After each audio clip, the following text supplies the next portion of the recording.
नमस्कार, कसे आहात सगळे?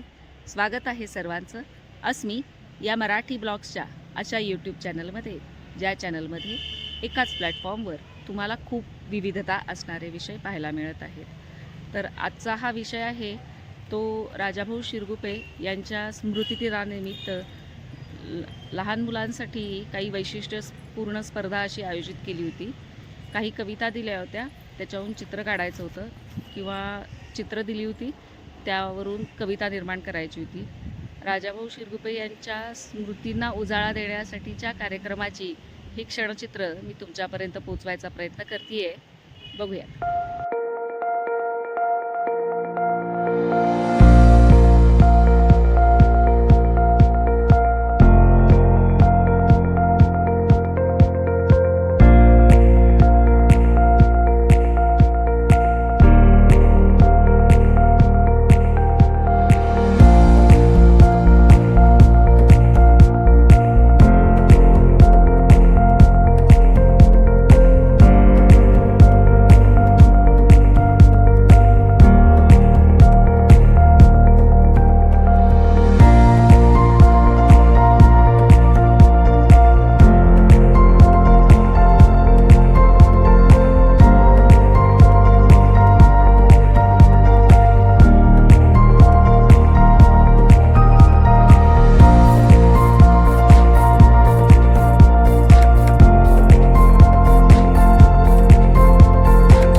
अशी आचरण झाली आहे. म्हणजे मी आदरा युवा मंच नावाचं एक संघटना उभारली होती त्यावेळेला 95च्या दरम्यान असेल. MA झालं होतं आणि MA झाल्यानंतर नुकताच मी पण कविता लिहायचो, गजला लिहायचो शिकवले. आणि त्या गजला तरुण भारतच्या अक्षररंगभूमीमध्ये यायच्या आणि त्या गजला वाचायच्या राहिल्या आणि मला म्हणायचे कोणतरी लिहिणार आहे का आदरात आहे कवी कोणतरी. आणि त्याच दरम्यान मी 95 मध्ये चळवळीकडे ओढला गेलो आणि एक कार्यक्रम असताना एका कार्यक्रमासाठी आम्ही उदय नारकर आणि माया पंडितांना बोलवलं होतं आणि त्यांचं बॅनर आजळीच्या चौकात संभाजी चौकात लावलं होतं. ते बॅनर वाचवून राजाभाऊ शिरगुपे शोधत कार्यक्रमाच्या ठिकाणी आले आणि म्हणाले की आपल्या विचाराची कोणतरी पुरही नाही. म्हणजे आपण ज्या पद्धतीने विचार करतोय त्या पद्धतीनं समाजाबद्दल, समाजातल्या सगळ्या पिछड्या वर्गाबद्दल, मागास वंचित समूहाबद्दल कोणतरी विचार करतंय असं समजून राजाभाऊ भेटायला आले आणि पहिल्या भेटीतून राजाभाऊ आमची झाले. आणि 1995चा तो काळ आहे.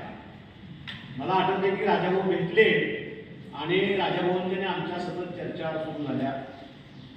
याच दरम्यान राजाभाऊने एक प्रस्ताव आमच्यासमोर मांडला की आपण एक साहित्य संमेलन आजऱ्यामध्ये घ्यावं. त्यावेळेला दलित आदिवासी ग्रामीण साहित्य महासभा नावाची एक सभा कॉम्रेड शरद पाटलांच्या नेतृत्वाखाली महाराष्ट्र पातळीवर उभी राहिली होती आणि एक वेगळी भूमिका घेऊन साहित्य आणि संस्कृतीच्या क्षेत्रामध्ये साहित्याचं सौंदर्यशास्त्र वेगळं कसं असतंय, हे जे प्रस्थापित सौंदर्यशास्त्र आहे त्याच्यात वेगळं सौंदर्यशास्त्र कसं असतंय याच्याबद्दलची मांडणी त्या साहित्य संमेलनामध्ये व्हायची. आणि ते साहित्य संमेलन वाळव्याला होतं. त्याच्या तयारीच्या बैठकीसाठी राजाभाऊ आम्हाला घेऊन गेले आणि आम्ही डाव्या चळवळीकडे वळलो. म्हणजे खरं तर मी मूळचा डाव्या चळवळीचा नव्हतो. म्हणजे राजाभाऊ मला डाव्या चळवळीकडे घेऊन गेले.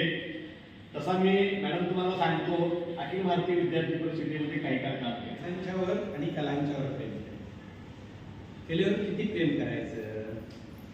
म्हणजे आम्ही असं म्हणत होतो, मी आणि नंतर बाबू यांची सुरुवात अंदाजे त्या कालखंडात राजाभाऊंच्याकडेच आहे.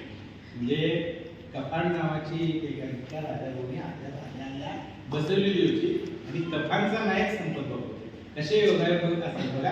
आणि त्याचं संगीत देण्याचं काम माझ्याकडे होतं. आणि मला वाटतं आपण आजऱ्यात एक प्रयोग केला आणि कणकवलीला बाबावर नाही वसंतराव आचरेकर नाट्य प्रतिष्ठानच्या याच्यात केला. आणि मग त्यावेळेला मला वाटते राजा यादवांच्या बरोबर सरहद्द वसुधा पाटलांची गावकूच होते. वेगवेगळ्या ठिकाणी प्रयोग चालले होते. म्हणजे ते तरुण पण होतं, सगळं चाललेलं होतं. पण राजाभाऊ आणि माझं फारसं पटत नव्हतं. 10 वर्ष फारसं पटत नव्हतं. कारण आम्ही जरासं समरसता म्हणजे थोडंसं नव्हतं, पण त्या घटनेत एक इफेक्ट होता. अरे सगळ्यांना बरोबर घेऊन चाललं गेलं असं म्हणताना आमचा त्यावेळेचा शिक्षक आणि राजाभाऊ नाही हे बरोबर नाही, रस्ता त्यांना टोकन दिली पाहिजे. त्यामुळे आमची नेहमी गोष्टी 10 वर्ष काय पटत नाही. आणि मग त्याच्यानंतर आम्ही एक ऑफिस त्या जुन्या ग्रामपंचायतीच्या गाडीच्यामध्ये काढलं. तिथं मुलं यायची, सगळी यायची. आणि या दरम्यान पुष्पाताई गाठ पडली. त्या तिथं टायपिंग करत बसायच्या. तो कधी दुर्गेचं काम आम्हाला कोल्हापूरला जाऊन करून आणायला लागायचं. किंवा त्यावेळा दीपोळी अंकी निघायची, पुस्तकं निघायची, सगळ्याचं काम कोल्हापूरला हे दिलेलं. नसेल तर आजऱ्यात त्यावेळा काय रुद्रांना पाटील आणि आडसुडे दोघं खेळे मिळून जोडायचे आणि शपथ द्यायचे. बाकी काही मिळवलं होतं असं तो कालखंड. आज तुम्ही किती भाग्यवान आहात. म्हणजे मनात आणलं तर नुसता मोबाईल काढला आणि बोलत गेला तर अख्खी कादंबरी टाईप होते. त्या कालखंडात प्रत्येक कलाकारांनी की ती पिन काढायची आणि त्या याच्यात आले तो कालखंड. आणि मग ती करत असताना ही नवीन टेक्नॉलॉजी आली होती. संपत भाऊ विश्वास बसणार नाही, पण त्यावेळेला आम्हाला 2G हार्ड डिस्क, म्हणजे तुमचा आताचा मोबाईल 64 GB चा असतोय, त्यावेळेला 2GB हार्ड डिस्क ही 80,000 ला होती. असं तो कालखंड. आणि मग ताई आल्या. ताईंना बाबा हे शिका आणि करा का नाही.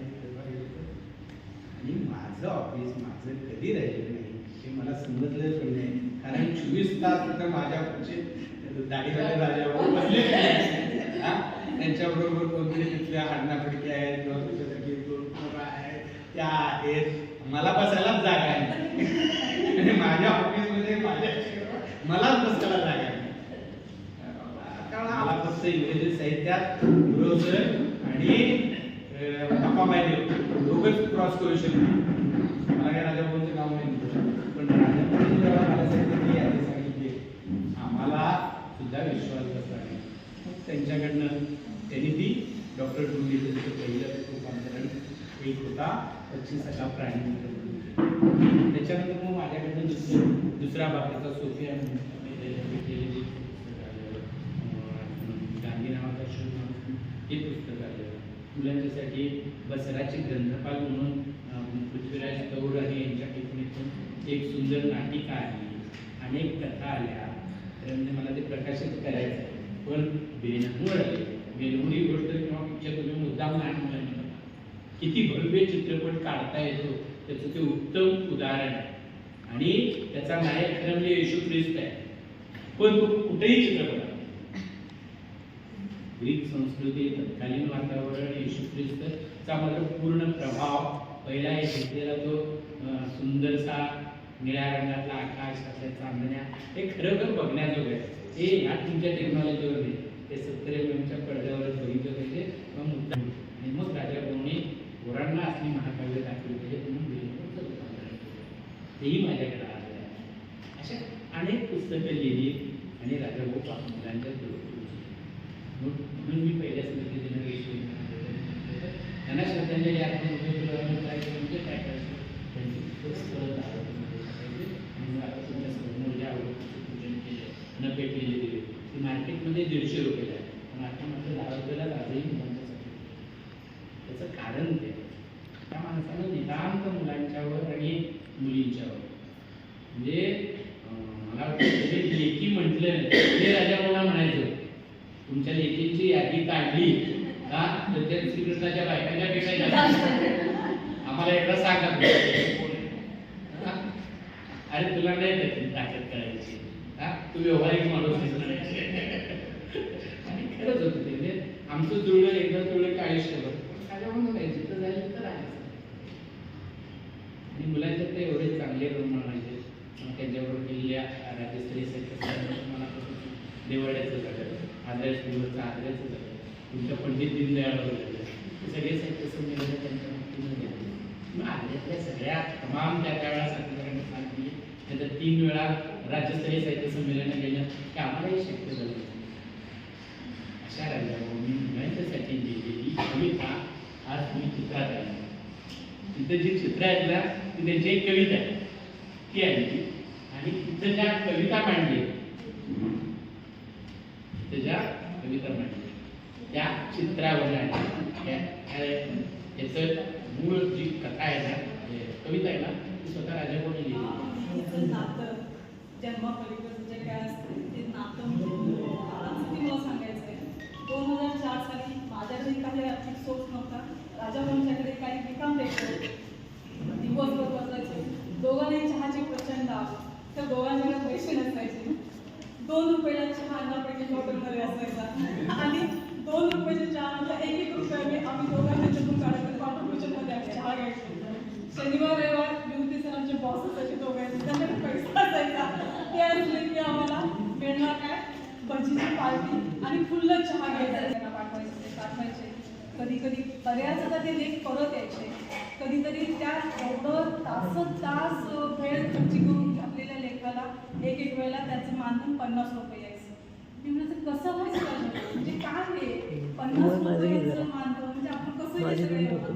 त्याला राजभाऊ म्हणायचे लेकी एक दिवस माझा असा येईल की मी दिवसाला 1000 रुपये करेन. त्याच्यामध्ये मासिकाला एक दिवस हे कमी पडली, पानं कमी पडली आणि त्यावेळेला राजाभाऊ नुकतेच त्यांच्या गावाहून आले होते, निपाणीहून आले होते. त्या फार अस्वस्थ होते आणि त्यावेळेला हे झालं की अस्वस्थ फार आहे, चिंगळ्या भेटल्या होत्या त्यांना मॅडम फार वर्षानंतर. त्यांना ओळखी दाखवले, तुम्ही न भेटलेली दिवेमध्ये चिंगळ्या पंडित वाचा.